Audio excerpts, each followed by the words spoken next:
श्री स्वामी समर्थ. जय जय स्वामी समर्थ. नमस्कार मैत्रिणींनो, स्वागत आहे तुम्हा सर्वांचं पुन्हा एकदा माझ्या या नवीन व्हिडिओमध्ये. तर उद्या पहिला श्रावणी सोमवार असणार आहे. पवित्र अशा श्रावण महिन्याची सुरुवात झालेली आहे आणि उद्या नागचतुर्थीसोबतच पहिला श्रावणी सोमवार आहे. म्हणजे या दिवशी भावाचा उपवास आणि पहिला श्रावणी सोमवार हे एकत्र आल्यामुळं या दिवसाचं महत्त्व जे आहे तर ते आणखीनच वाढलेलं आहे. या दिवशी आपल्याला भगवान शिवशंकरांच्या पूजेसोबतच नागदेवतेची सुद्धा पूजा करायची आहे. तर बघा, उद्या आपल्याला या दोन्ही पूजा करून झाल्यानंतरनं शिवलिंगावर अशी एक वस्तू अर्पण करायची आहे. अतिशय शुभ योग उद्याच्या दिवशी तयार झालेला आहे. यामुळं तुमच्या सर्व अडचणी दूर होतील. एका दिवसामध्ये तुमची इच्छापूर्ती होईल. म्हणजेच तुमच्या ज्या पण इच्छा असतील तर त्या पूर्ण होण्यासाठी नक्कीच मदत होईल. आयुष्यामध्ये आपल्या बऱ्याच अडचणी असतात, आपल्या मनामध्ये बऱ्याच इच्छा असतात आणि ते काही केल्यानं पूर्ण होत नाहीत. आपण कितीही बघा काबाड कष्ट करतो, मेहनत करतो, तरी पण त्याचं फळ जे आहे तर ते आपल्याला मिळत नाही. आणि म्हणूनच आपली इच्छापूर्ती होण्यासाठी आजचा जो उपाय मी तुम्हाला सांगणार आहे तर तो अतिशय प्रभावशाली मानला जातो. इच्छापूर्तीसाठी हा जर उपाय आपण या दिवशी केला तर आपल्या मनामध्ये असणारी प्रत्येक इच्छा ही आपली लवकरात लवकर पूर्ण होत असते. चला तर मग आपल्याला शिवलिंगावरती कोणती वस्तू अर्पण करायची आहे, कोणत्या वेळेमध्ये करायची, याविषयीची संपूर्ण माहिती आपण आज या व्हिडिओमध्ये पाहणार आहोत. त्यामुळे तुम्ही हा व्हिडिओ शेवटपर्यंत नक्की पहा. चॅनलवरती नवीन आला असाल तर प्लीज चॅनलला सबस्क्राईब करा आणि असेच नवनवीन माहितीपूर्ण व्हिडिओ पाहत राहा. तर बघा, उद्या नागचतुर्थीसोबतच पहिला श्रावणी सोमवार आहे. त्यामुळे उद्या आपल्याला लवकर उठायचं आहे, स्वच्छ स्नान करायचं आहे. आपल्याला भगवान शिवशंकरांची पूजा करायची आहे, आपली नित्य देवपूजा करून घ्यायची आहे.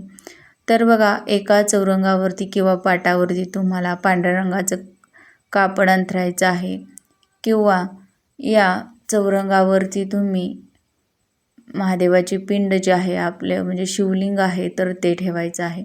तर बघा, या शिवलिंगावरती तुम्हाला दुधानं अभिषेक करायचा आहे, त्यानंतर स्वच्छ पाण्यानं अभिषेक करायचा आहे आणि नंतरनं हे शिवलिंग तुम्हाला तुमच्या देवघरासमोर पाट मांडून त्यावरती ठेवायचं आहे. त्यानंतर या शिवलिंगाला तुम्हाला भस्म अर्पण करायचं आहे, पांढऱ्या रंगाची फुलं आणि बेलपत्र अर्पण करायचं आहे.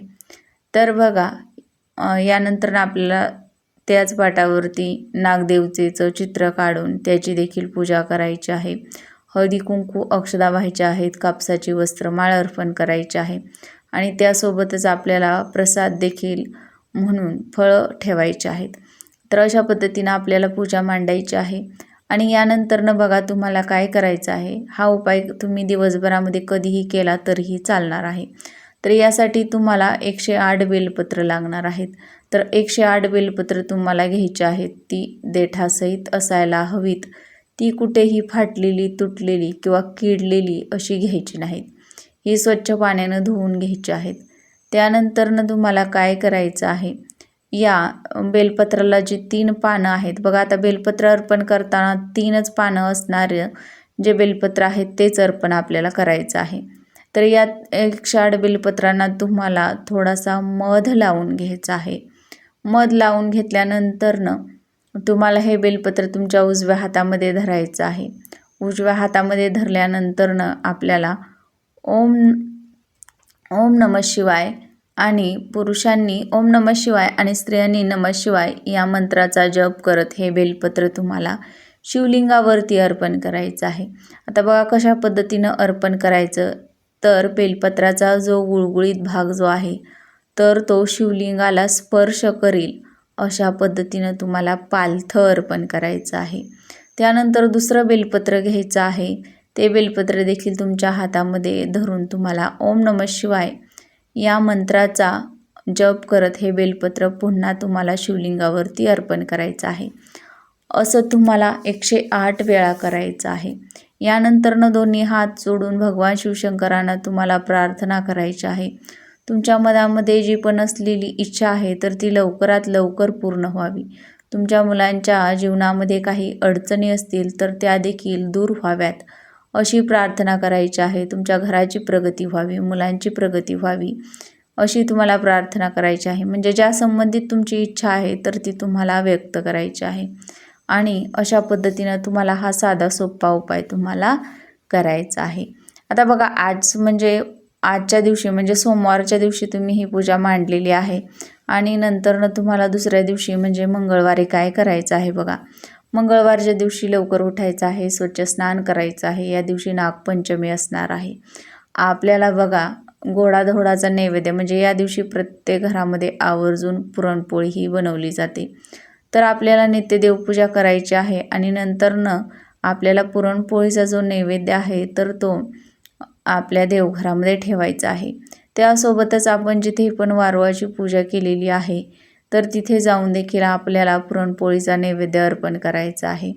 आणि जे आपण 108 बेलपत्र जी अगोदर म्हणजे सोमवारच्या दिवशी महादेवांना अर्पण केली होती तर ते सर्व साहित्य फुलं हे जे घेऊन आहेत तर ते आपल्याला वाहत्या पाण्यामध्ये सोडून द्यायचे आहेत. तर अशा पद्धतीनं हा जो उपाय आहे तर तो तुम्हाला करायचा आहे.